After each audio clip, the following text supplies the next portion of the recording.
വളരെ വേഗത്തിൽ സങ്കീർത്തനത്തിൽ നിന്ന് ചില കാര്യങ്ങൾ പറഞ്ഞ് പ്രാർത്ഥിക്കുവാൻ വേണ്ടി ദൈവം നാം ശരണപ്പെടുകയാണ്. നമുക്ക് വളരെ സുപരിചിതമായിട്ടുള്ള ഒരു സങ്കീർത്തനമാണ് സങ്കീർത്തനം 19. നമ്മളിതിൻ്റെ ഓരോ വാക്യങ്ങളും ഉരുവിട്ടുകൊണ്ട് പ്രാർത്ഥിക്കുകയും അല്ലെങ്കിൽ നമ്മൾ വിശ്വസൊക്കെ അറിയിക്കുമ്പോൾ ഇതിനകത്ത് പല വാക്കുകളൊക്കെ ഉപയോഗിക്കുകയൊക്കെ ചെയ്യുന്ന നമ്മൾ ഉപയോഗിക്കുന്ന ഒരു സങ്കീർത്തനമാണിത്. സോ ഇതിനകത്ത് 2 കാര്യങ്ങളാണ് മെയിൻലി പറയുന്നത്. 1 മുതൽ 6 വരെയുള്ള വേദഭാഗങ്ങളിൽ the message from the heaven, ആകാശത്തിൽ നിന്നുണ്ടാകുന്ന സന്ദേശം.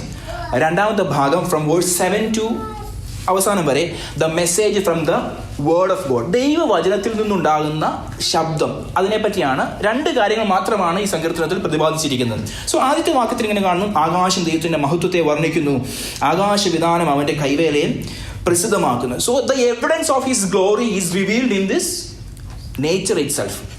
മനസ്സിലാവുന്നുണ്ടോ? ദൈവത്തിന്റെ കരവിരുതിന്റെ എല്ലാ എവിഡൻസസും എവിടെയുണ്ട്? ഈ നേച്ചർ തന്നെ ഉണ്ട്. റോമാലേഖനം 1-ാമത്തെ അധ്യായത്തിൽ 20-ാം വാക്യം നാം പഠിച്ചൊരു വാക്യമാണ്. അവിടെ പറഞ്ഞത് എന്താണ്? ഇങ്ങനെ he explain that God's invisible attributes are clearly seen. ദൈവത്തിന്റെ അദൃശ്യമായിട്ടുള്ള ലക്ഷണങ്ങളെല്ലാം തന്നിട്ടുണ്ട്. നമ്മൾ അത് ഡിസേൺ ചെയ്ത് എന്ത് ചെയ്യണം?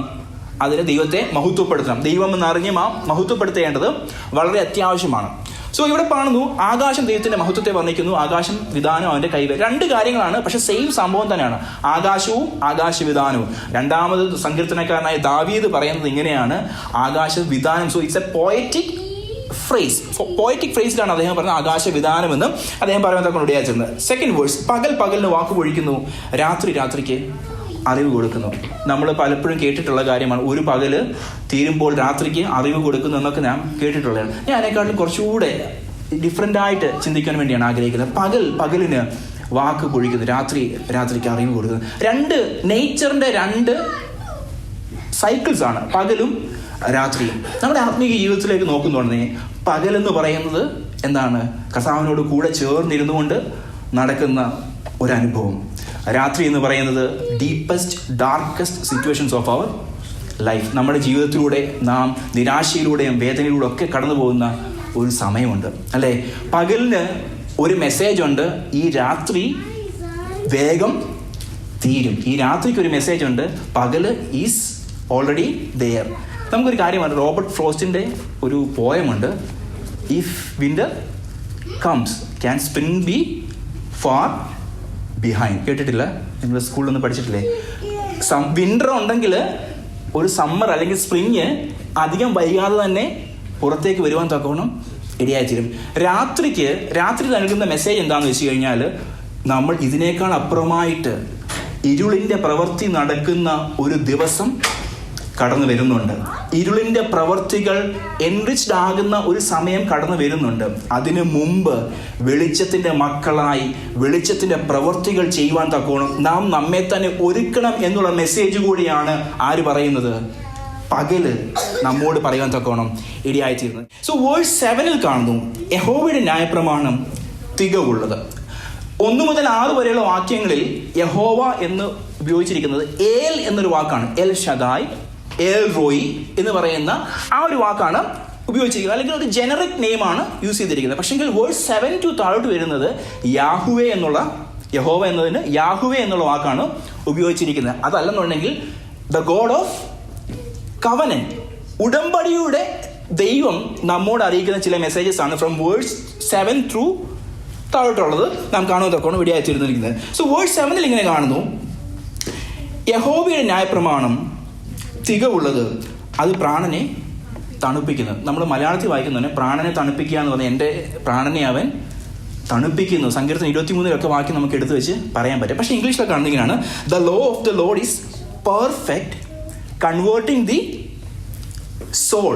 നമ്മുടെ പ്രാണനെ തണുപ്പിക്കുവല്ല, അതിനെ കൺവേർട്ട് ചെയ്യുവാണ്. It means the word of God will transform your soul. ദൈവവചനത്താലുള്ള ശുദ്ധീകരണങ്ങൾ നാം പ്രാപിക്കേണ്ടത് വളരെ അത്യാവശ്യമാണ്.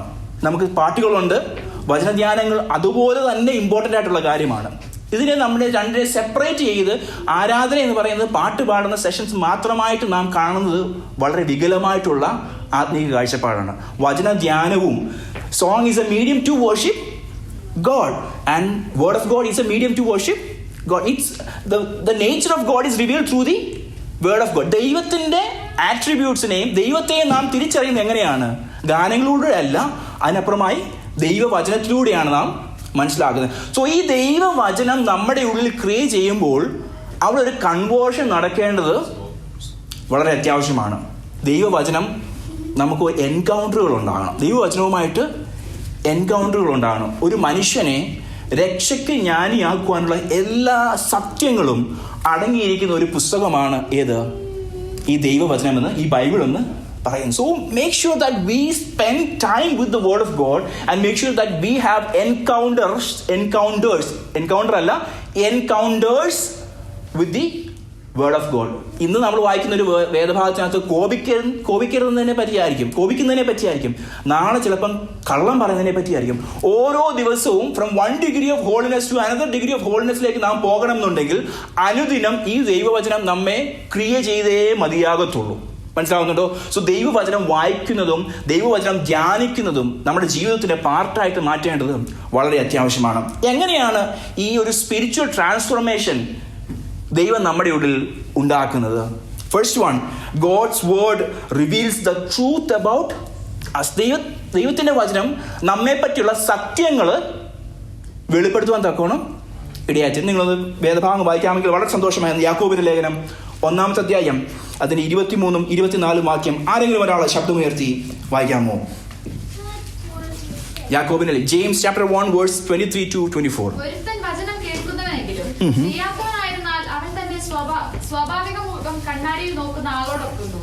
അവൻ തന്നെത്താൻ കണ്ട് പുറപ്പെട്ട് താൻ ഇന്ന രൂപമായിരുന്നു എന്ന് ഉടനെ മറന്നുപോകുന്നു. ഓക്കെ, സോ ദൈവത്തിന്റെ വചനം ഒരു മിററാണ്, ഒരു കണ്ണാടിയായിട്ട് നിൽക്കുകയാണ്. നാം കണ്ണാടിയുടെ ഒക്കെ മുമ്പിൽ പോയി നിന്നിട്ട് ഒരുങ്ങാൻ തക്കോണ്ട് ഇടയാച്ചത്. മുഖത്തൊരു കരിയൊക്കെ ഉണ്ടെങ്കിൽ അല്ലെങ്കിൽ എന്തെങ്കിലും ഒരു ഫേഷ്യൽ കാര്യങ്ങൾ ചെയ്യണം എന്നുണ്ടെങ്കിൽ നമ്മൾ കണ്ണാടിയുടെ മുമ്പിൽ പോയി ഇപ്പോൾ അല്ലെങ്കിൽ ചിലപ്പോൾ സെൽഫി ആയിട്ടുള്ള ക്യാമറ ആയിരിക്കും യൂസ് ചെയ്യുന്നത്. വാട്ട് എവർ ഇറ്റ് ഈസ്, നിങ്ങൾ ഉപയോഗിക്കുന്ന എന്താണ്? മിററിന്റെ മുമ്പിൽ പോയി നിന്നിട്ട് നിങ്ങളെ തന്നെ കണ്ടിട്ട് നിങ്ങൾ ക്ലെൻസ്ഡ് ആകുന്നത് എങ്ങനെയാണ്?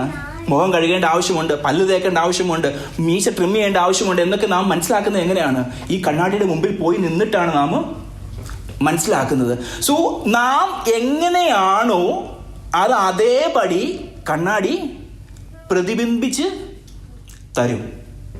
നമ്മുടെ മുടിയെ വേറൊരു രീതിയിലിട്ട് ഫിൽട്ടർ ചെയ്തിട്ടല്ല ഈ കണ്ണാടി നമ്മളെ കാണിച്ചു തരുന്നത്. സോ ദൈവവചനവും ഈ കണ്ണാടി എന്ന വണ്ണം നാം വായിക്കുമ്പോൾ നമ്മോട് സംസാരിക്കുകയും നമ്മുടെ ഹൃദയത്തെയും നമ്മുടെ ഭാവങ്ങളെയും നമ്മുടെ ചിന്തകളെയും എന്ത് ചെയ്യുന്നു? റിവീൽ ചെയ്യാൻ തക്കോണം ഇടയായിത്തീരുന്നു. ഹല്ലേലൂയ. പക്ഷെ ഇതിൻ്റെ അകത്ത് വേറൊരു ചതിവ് ഇന്ന് ആത്മീക ഗോളത്തിൽ സംഭവിച്ചുകൊണ്ടിരിക്കുകയാണ്. ഹല്ലേലൂയ. നമുക്കറിയാവുന്നൊരു കാര്യമാണ് മോട്ടിവേഷണൽ സ്പീക്കിംഗ്, അല്ലേ? ആളുകളൊക്കെ പറഞ്ഞെന്താണ്? ഈ മിററിന്റെ ഫ്രണ്ടിൽ പോയി നിന്നിട്ട് കൈയൊക്കെ അടിച്ചിട്ട് എന്നെ കൊണ്ട് പറ്റും, ആ ഒരു മോട്ടിവേഷൻ, ആ ഒരു എനർജിയിൽ മുമ്പോട്ട് വന്ന കാര്യങ്ങൾ ചെയ്യാമെന്നൊക്കെ പറയുന്ന ഒരു ട്രെൻഡ് ഇപ്പോൾ വർദ്ധിച്ചു വന്നുകൊണ്ടിരിക്കുകയാണ്. ദൈവവചനം എന്ന് പറയുന്നത് നമ്മുടെ ആവശ്യങ്ങളെ അറിഞ്ഞുകൊണ്ട് നാം അതിന് മുമ്പിൽ ചെന്ന് നിന്നിട്ട് എന്നെ കൊണ്ട് ഇത് ചെയ്യാൻ പറ്റുമെന്ന് പറയാൻ വേണ്ടിയുള്ള ഒരു സ്ഥലമല്ല ദൈവവചനം എന്ന് പറയുന്നത്. ദൈവവചനം is a place where you are revealed completely. Hallelujah. ഇന്ന് പകൽക്കാലം ദൈവവചനം നമ്മെ മുഴുവനായി എക്സ്പോസ് ചെയ്യുന്നതാണെന്ന് അറിഞ്ഞുകൊണ്ട് കൈയടിക്കുന്നതല്ല. അതിന് മുമ്പിൽ പോയി നിന്നിട്ട് എന്നെ കൊണ്ട് പറ്റും അല്ലെങ്കിൽ എനിക്ക് PR കിട്ടും, എനിക്ക് വണ്ടി കിട്ടും എന്ന് പറയുന്നതിനേക്കാൾ അപ്പുറമായിട്ട് എന്നെ നിത്യതയ്ക്ക് വേണ്ടി ഒരുക്കുവാൻ തക്കോണം എൻ്റെ കുറവുകളെ ഞാൻ കണ്ടുണരുന്നതായിരിക്കണം ഈ ദൈവത്തിന്റെ വചനത്തിന് മുമ്പാകെ. ഹല്ലേലൂയ. വചനം നാം എങ്ങനെയായിരിക്കുന്നു അതിന് പ്രകാരം റിവീൽ ചെയ്യാൻ തക്കോണം ഇടയായിത്തീരും. ഹല്ലേലൂയ. ജനമേ, നാം ചതിക്കപ്പെട്ടു പോകാൻ ഇടയാകരുത്. നമ്മുടെ ദൈവവചനത്തിന്റെ മുമ്പിൽ വന്ന് നിന്നുകൊണ്ട് ആവശ്യമില്ലാത്ത ക്ലെയിമുകൾ പറഞ്ഞ് പിടിപ്പിക്കുവാൻ തക്കോണം ഇടയാകരുത്. ഇതിലെ വചനങ്ങൾ ഓരോന്നും നമ്മെ രക്ഷയ്ക്ക് ജ്ഞാനിയാക്കുവാൻ വേണ്ടിയുള്ളതാണ്. അതല്ലാതെ നമ്മുടെ വേരുകൾ ഈ ഭൂമിയിലേക്ക് ആഴ്ത്തിയിറക്കുവാൻ വേണ്ടിയുള്ള ഒരു സംഭവമായിട്ടല്ല ഈ ദൈവവചനം നൽകിയിരിക്കുന്ന കാര്യം നാം ബേസിക്കലി മനസ്സിലാക്കേണ്ടത് വളരെ അത്യാവശ്യമാണ്. ദൈവവചനം let the word of God transform our hearts. നമുക്കൊരു സ്പിരിച്വൽ ട്രാൻസ്ഫോർമേഷൻ ഈ വചനത്താൽ ഉണ്ടാകേണ്ടത് വളരെ അത്യാവശ്യമാണ്. സോ ഫസ്റ്റ് വൺ, വചനം എന്ന കണ്ണാടി നമ്മെ റിവീൽ ചെയ്തു, നമ്മുടെ കുറവുകൾ എന്താണെന്നുള്ള കാര്യം റിവീൽ ചെയ്യുന്നതൊക്കെ ഇടയായിരുന്നു.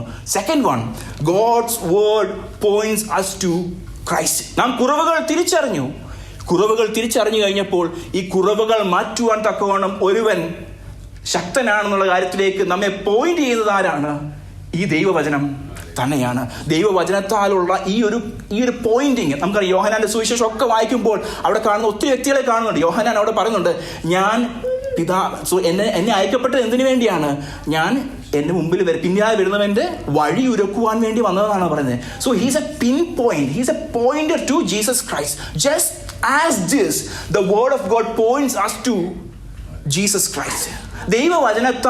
ദൈവവചനം വായിക്കുന്നുടനെ യേശുവിനെ കാണാൻ പറ്റുന്നില്ല എന്നുണ്ടെങ്കിൽ we are reading it completely wrong. Hallelujah. And third one, the word of God renews our mind. യേശുവിനെ നാം കണ്ടു, യേശുവിനെ നാം റിസീവ് ചെയ്യുകയാണ്. അപ്പോൾ എന്താണ് സംഭവിക്കുന്നത്? ഈ വചനത്താലുള്ള റിന്യൂവൽ നമ്മുടെ ഉള്ളിൽ നടക്കുവാൻ തക്കോണം ഇടയായിത്തീരും. എഫെസ്യ ലേഖനത്തിൽ വാക്യം ഇങ്ങനെയുണ്ട്, നിങ്ങളുടെ ഉള്ളിലെ ആത്മാവ് സംബന്ധിതമായി പുതുക്കം പ്രാപിച്ച് സത്യത്തിന്റെ ഫലമായി നീതിയിലും വിശുദ്ധിയിലും ദൈവാനുരൂപമായി സൃഷ്ടിക്കപ്പെട്ട പുതു മനുഷ്യനെ ധരിച്ചു കൊള്ളണം.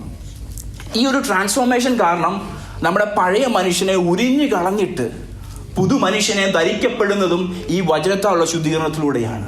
So let the word of God transform you. Let the word of God point us to Christ, and let the word of God give you a new suit. കർത്താവിനെ പുതു മനുഷ്യനെ ധരിക്കുവാൻ തക്കവണ്ണം ആ ഒരു എംബ്രേസിംഗ് മെന്റാലിറ്റിയിലേക്ക് നാം ദൈവവചനത്തിന് മുമ്പാകെ ആയിരിക്കേണ്ടത് വളരെ അത്യാവശ്യമാണ്. And fourth one, God's word strengthens and sanctifies. പുതു മനുഷ്യനെ ധരിച്ചുകൊണ്ടു, പക്ഷെങ്കിൽ അവിടെ തീരുന്നതല്ല നമ്മുടെ ആത്മീക ജീവിതം. ഓരോ ദിനത്തിലും വിശുദ്ധീകരണവും നീതീകരണവും പ്രാപിക്കേണ്ടവരാണെന്നുള്ള ബോധ്യം ഈ ദൈവവചനത്തിൽ നിന്നാണ് നാം മനസ്സിലാക്കുവാൻ തക്കണം ഇടയാത്തിരുന്നത്. ഒരു വ്യക്തി, ഒരു യൗവനക്കാരൻ തൻ്റെ കാലുകളെ, തൻ്റെ ജീവിതത്തെ എങ്ങനെ വിശുദ്ധിയോടെ കാത്തു സൂക്ഷിക്കുവാൻ പറ്റും? അങ്ങയുടെ വചനപ്രകാരം അതിനെ സൂക്ഷിക്കുന്നതിനാൽ തന്നെയെന്ന് സങ്കീർത്തനം 119 നാം കാണുന്നുണ്ട്. അതിൻ്റെ അവസാനമായിട്ട് the word of God helps us to produce fruit for his name. നാം അവൻ്റെ നാമത്തിനു വേണ്ടി ഫലം പുറപ്പെടുവിക്കുവാൻ തക്കോണം നമ്മെ ട്രാൻസ്ഫോം ചെയ്യുന്നത് കൂടെയാണ് ഈ ദൈവത്തിൻ്റെ വചനം. ഒറ്റ കാര്യം മാത്രമാണ് നാം ചിന്തിച്ചത്, യഹോവയുടെ ന്യായപ്രമാണം തികവുള്ളത്. അത് പ്രാണനെ തണുപ്പിക്കുന്നു എന്നുള്ളതല്ല, അത് പ്രാണനെ റിന്യൂ ചെയ്യുന്നു, അവേക്കൻ ചെയ്യുന്നു. അത് നമ്മുടെ പ്രാണനെ ആശ്വാസം നൽകുന്നതോടൊപ്പം തന്നെ കർത്താവുമായിട്ടുള്ള ബന്ധത്തിൽ നമ്മെ റിസ്റ്റോർ ചെയ്യുന്നതും ഈ തികവുള്ള ന്യായപ്രമാണമാണ്, ഈ തികവുള്ള ദൈവവചനമാണെന്നുള്ള കാര്യം നാം ഇന്ന് പകൽക്കാലം മറന്നു പോകുവാൻ തക്കോണം ഇടയാകരുത്. ഹല്ലേലൂയ. നാം നമ്മെ തന്നെ ദൈവത്തിൻ്റെ കാര്യങ്ങളിലേക്ക് സമർപ്പിക്കും. കർത്താവ് ഈ വചനത്തിൽ നിന്നുള്ള സന്തോഷം കാണുവാൻ തക്കോണം കർത്താവെ, ഈ വചനത്താലുള്ള ശുദ്ധീകരണം എൻ്റെ ജീവിതത്തിൽ പ്രാപിക്കുവാൻ തക്കോണം കർത്താവെ, അങ്ങയ്ക്ക് വേണ്ടി അധികം പ്രയോജനപ്പെടുവാൻ തക്കോണം കർത്താവെ, അങ്ങയ്ക്ക് വേണ്ടി അധികം ഫലം പുറപ്പെടുവിക്കുവാൻ തക്കോണം തന്നെ കർത്താവെ.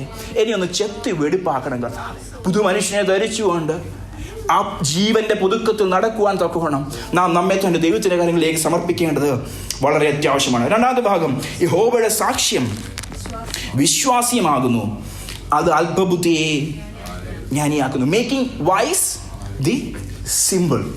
അല്പബുദ്ധിയെ ജ്ഞാനിയാക്കുന്നു. നാം പറയുന്നത് പഠിക്കാൻ ബുദ്ധിയില്ലെങ്കിൽ ബൈബിൾ വായിച്ചാൽ ശരിയാണ്, കർത്താവ് അതൊക്കെ ചെയ്യും. പക്ഷെ അതിനേക്കാൾ അപ്പുറമായിട്ട് നിങ്ങൾ അതിൻ്റെ നെക്സ്റ്റ് സ്റ്റെപ്പിലേക്ക് നിങ്ങളുടെ ആത്മീയ ജീവിതത്തെ കൊണ്ടുപോകണം. ബുദ്ധിയൊക്കെ തരുന്നത് കർത്താവിൻ്റെ സാന്നിധ്യം തന്നെയാണ്, തീർച്ചയായിട്ടും അത് സത്യമുള്ള കാര്യമാണ്. പക്ഷെങ്കിൽ അതിനേക്കാൾ അപ്പുറമായിട്ട് ഈ വചനം നമ്മളെ ട്രാൻസ്ഫോം ചെയ്തു. ഈ വചനത്തെ ഡിഫെൻഡ് ചെയ്യുവാനുള്ള ബുദ്ധിയും നൽകുന്ന ആരാണ്? ഈ ദൈവവചനത്തിലൂടെ മാത്രമേ പറ്റുകയുള്ളൂ. നമുക്കറിയാം, സുവിശേഷങ്ങളൊക്കെ വായിക്കുന്നുടനെ അല്ലെങ്കിൽ അപ്പോസ്തല പ്രവൃത്തിയൊക്കെ വായിക്കുന്നുടനെ അവർ പഠിപ്പില്ലാത്തവരും സാമാന്യം വ്യക്തികളും എന്നൊരു കാര്യമാണ്. പഠിപ്പില്ലാത്തവർ എന്ന് പറയുന്നത് അന്നത്തെ കാലത്ത് എഡ്യൂക്കേഷൻ എന്നുള്ള വാക്കല്ല അവിടെ, അല്ലെങ്കിൽ അഭ്യാസം ഇല്ലാത്തവർ എന്നല്ല അവിടെ പറയുന്നത്. പകരം റബിമാരുടെ കീഴിൽ പോയി നിന്ന് പഠിക്കാത്തവർ എന്നർത്ഥത്തിലാണ് അവിടെ പറയുന്നത്. സോ അങ്ങനെയുള്ള ശിഷ്യന്മാരെ, അപ്പോസ്തലന്മാരെ കർത്താവിന് ഉപയോഗിക്കാൻ പറ്റി. എങ്ങനെയാണ്? ആ ആത്മാവിന്റെ ഹിതത്തിനനുസരിച്ച് അവർ തങ്ങളെ താഴ്ച സമർപ്പിച്ചതുകൊണ്ട് ആ റിന്യൂവൽ കാരണം ആ ബുദ്ധിയില്ലാത്ത, ഞാൻ ബുദ്ധിയില്ലാത്തത് പറയുമ്പോൾ നിങ്ങൾ മണ്ടന്മാരെന്ന് ചിന്തിക്കരുത്, ആ പഠിപ്പില്ലാത്ത, ന്യായപ്രമാണ സംബന്ധമായ പഠിപ്പില്ലാത്തവരെ ഉപയോഗിക്കുവാൻ കർത്താവിന് കഴിയുവാൻ തക്കവണ്ണം തീർന്നു. ഹല്ലേലൂയ. ഈ ന്യായപ്രമാണം തികവുള്ളതാണ്, അത് അല്പബുദ്ധിയെ ജ്ഞാനിയാകുന്നു. നമ്മുടെ സുവിശേഷവുമായി നിൽക്കുന്നുടനെ അതിനെ ഡിഫെൻഡ് ചെയ്യുവാനുള്ള ജ്ഞാനം നൽകുന്നത് ആരാണ്? ദൈവവചനത്താലുള്ള ശക്തിയാൽ മാത്രമേ ഉള്ളൂ. ഹല്ലേലൂയ. നമ്മൾ എത്രയൊക്കെ പഠിച്ചെന്ന്, അപ്പോളജറ്റിക്സിന്റെ MA MD എല്ലാം എത്ര എൻഡ് പോയാലും MDH പോയാലും അതിൽ വ്യാപരിക്കുന്ന ആത്മാവിൻ്റെ സാന്നിധ്യമില്ലെന്നുണ്ടെങ്കിൽ നമുക്ക് ഡിഫെൻഡ് ചെയ്യുവാൻ പറ്റുകയില്ല. Hallelujah. We are dealing with defending our faith ആണല്ലോ നമ്മൾ ബൈബിൾ സ്റ്റഡിയിൽ പഠിച്ചുകൊണ്ടിരിക്കുന്നത്. സോ ഓരോ ദിവസത്തിൽ നാം പഠിക്കുന്ന കാര്യത്തേക്കാൾ അപ്പുറമായിട്ട് നാം പഠിക്കുമ്പോഴൊക്കെ നാം ചിന്തിക്കേണ്ട ഒരു കാര്യമുണ്ട്, കർത്താവേ ഇതൊക്കെ ഞാൻ അറിഞ്ഞു കഴിഞ്ഞാലും അതിനേക്കാൾ അപ്പുറമായിട്ട് I need your grace, I need your holy spirit to defend my faith in this community. കർത്താവേ, ആ പ്രാർത്ഥനയായിരിക്കണം നമ്മുടെ ഓരോ ദിവസത്തിലും നമ്മുടെ ഉള്ളിൽ ഉണ്ടാകേണ്ടത്. മൂന്നാമത്തെ കാര്യം, യഹോവയുടെ ആജ്ഞകൾ നേരുള്ളവ, അവ ഹൃദയത്തെ സന്തോഷിപ്പിക്കുന്നു. അവിടെ കാണുന്ന ഒരു വാക്യം റൈറ്റ് എന്നുള്ള വാക്കാണ്. It means smooth, straight and upright. And അതല്ലെന്നുണ്ടെങ്കിൽ മോറലി പ്യുവറായിട്ടുള്ള കാര്യമാണ് ഏത് ദൈവവചനമെന്ന് പറയുന്നത്. നമ്മുടെ മനുഷ്യൻ്റെ ഇമ്മൊറാലിറ്റീസിനെ എക്സ്പോസ് ചെയ്യുന്ന ഒരു പുസ്തകമുണ്ടെങ്കിൽ അത് ഈ ദൈവവചനം മാത്രമേ ഉള്ളൂ. മറ്റ് പുസ്തകങ്ങളൊക്കെ മറ്റ് മതഗ്രന്ഥങ്ങളൊക്കെ ഉണ്ടെങ്കിൽ പോലും അവയൊക്കെ പാപത്തെ ഓക്കെ എന്ന് പറഞ്ഞു വിടുന്ന രീതിയിലാണ് പലതും കടന്നു പോകുന്നത്. പക്ഷെങ്കിൽ ദൈവവചനം പറയുകയാണ്, മനുഷ്യൻ പാപിയായി തീർന്നു, അവന് ഒരു രക്ഷകന്റെ ആവശ്യമുണ്ടെന്നുള്ള കാര്യം പറയുന്ന ആരാണ്? ഈ ദൈവവചനത്താൽ തന്നെ മാത്രമേ കഴിയുകയുള്ളൂ. ഞാൻ വളരെ വേഗത്തിൽ മുമ്പോട്ട് പോകട്ടെ. നമുക്കറിയാവുന്ന കാര്യമാണ്, യെരുശലേമിൽ നിന്ന് എമ്മൗസിലേക്ക് 2 ശിഷ്യന്മാർ പോകുവാൻ തക്കോണം ഇടയായിത്തീർന്നു. അവിടെ കാണുന്ന കാര്യം ഇതാണ്, അവർ തമ്മിൽ തർക്കിച്ചും വാദിച്ചുമൊക്കെയാണ് പോകുന്നത്. അവർ യേശു അവരോട് സംസാരിച്ചു കൊണ്ടിരുന്നപ്പോൾ അവരുടെ ഉള്ളം കത്തി അല്ലെങ്കിൽ ചൂട് പിടിച്ചു. ഇവിടെ കാണുന്ന വാക്യം റിജോയ്സിങ് ദി ഹാർട്ട് എന്നാണ്. ഇവിടെ അവൻ ഹൃദയത്തെ സന്തോഷിപ്പിക്കുന്നു എന്നുള്ള കാര്യമാണ്. ഈ സന്തോഷിപ്പിക്കുക എന്ന് പറയുമ്പോൾ നമുക്ക് എൻജോയ്മെൻ്റ് അല്ല ഉണ്ടാകേണ്ടത്, അതിനേക്കാൾ അപ്പുറമായിട്ട് ദൈവവചനത്തെ പറ്റി കേൾക്കുമ്പം നമ്മുടെ ഉള്ളിലൊക്കെ ഒന്ന് ചൂട് പിടിക്കേണ്ടത് അത്യാവശ്യമാണ്. ചൂട് പിടിക്കുന്ന ഉടനെയാണ് നമ്മുടെ ഉള്ളിലുള്ള തോട്ട് പ്രോസസ്സുകളൊക്കെ എന്താണെന്നുള്ള കാര്യം കൃത്യമായിട്ട് പുറത്തോട്ട് വരത്തുള്ളൂ. So it means let the word of God is right and that will make our heart to rejoice. അതിനേക്കാൾ അപ്പുറമായിട്ട് നമ്മുടെ ഹൃദയങ്ങളെ ചൂട് പിടിപ്പിച്ചിട്ട് കർത്താവിൻ്റെ നാമത്തിന് വേണ്ടി പ്രയോജനപ്പെടുവാനുള്ള ധൈര്യം നൽകുന്നത് ആരാണ്? ഈ ദൈവവചനം മാത്രമാണ്. ഹല്ലേലൂയ. ഇന്ന് പകൽക്കാലം ഞാൻ അവിടെ കൊണ്ട് നിർത്തുവാൻ വേണ്ടി ആഗ്രഹിക്കുകയാണ്. ഇന്ന് പകൽക്കാലം നാം ദൈവത്തിൻ്റെ വചനത്തിന് മുമ്പാകെ ആയിരിക്കുമ്പോൾ നമ്മൾ പ്രാർത്ഥിക്കണം, കർത്താവേ ഈ വചനം എന്നെ ഒന്ന് ട്രാൻസ്ഫോം ചെയ്യണം, ഈ വചനം എന്നോടൊന്ന് സംസാരിക്കണം കർത്താവ്. അതിനുശേഷമാണ് സങ്കീർത്തനക്കാരൻ അവസാനത്തെ വാക്യത്തെ പറഞ്ഞേ, എൻ്റെ പാറയും എൻ്റെ വീണ്ടെടുപ്പുകാരനുമായ യഹോവ, എൻ്റെ വായിലെ വാക്കുകളും എൻ്റെ ഹൃദയത്തിലെ ധ്യാനവും അങ്ങക്ക് പ്രസാദകരമാകട്ടെ. ഈ വചനത്താലുള്ള ട്രാൻസ്ഫോർമേഷൻ പ്രാപിച്ചില്ല എന്നുണ്ടെങ്കിൽ എൻ്റെ ഹൃദയത്തിലെ ധ്യാനവും എൻ്റെ വായിലെ വാക്കുകളും തെറ്റിപ്പോകുവാൻ തക്കോണടിയായിത്തീരും. അത് വേറെ രീതിയിലല്ല പറയുന്നത്, ടു ഗ്ലോറിഫൈ യു. കർത്താവെ, അങ്ങയെ പ്രസാദിപ്പിക്കുന്ന വാക്കുകൾ, അങ്ങയെ പ്രസാദിപ്പിക്കുന്ന ചിന്തകൾ കർത്താവെ എൻ്റെ ഉള്ളിൽ നിന്ന് വരുവാൻ തക്കവണ്ണം അങ്ങനെ സഹായിക്കണമെന്നായിരിക്കണം ഓരോ വിശ്വാസികളും പ്രാർത്ഥിക്കേണ്ടത്. ഇന്ന് പകൽക്കാലം നാം ദൈവത്തിൻ്റെ മുമ്പിലേക്ക്, ദൈവത്തിൻ്റെ വചനത്തിന് മുമ്പാകെ നമ്മെ തന്നെ സമർപ്പിക്കുകയാണ്. കർത്താവെ, അങ്ങയുടെ കൽപ്പനകളെ ചേർത്ത് പിടിക്കുവാൻ, അവയെ കർത്താവെ എൻ്റെ സുഖത്തിലും ദുഃഖത്തിലും ഏതവസ്ഥയിലും അങ്ങയെ മാത്രം ചേർന്നിരുന്നുകൊണ്ട് മുന്നേറുവാൻ തക്കോണം കർത്താവെ എന്നെ സഹായിക്കണമെന്ന് പ്രാർത്ഥിക്കാം. ഈ വചനങ്ങളെ കർത്താവ് നമ്മയും സഹായിക്കുമാറാകട്ടെ. ഹല്ലേലൂയ.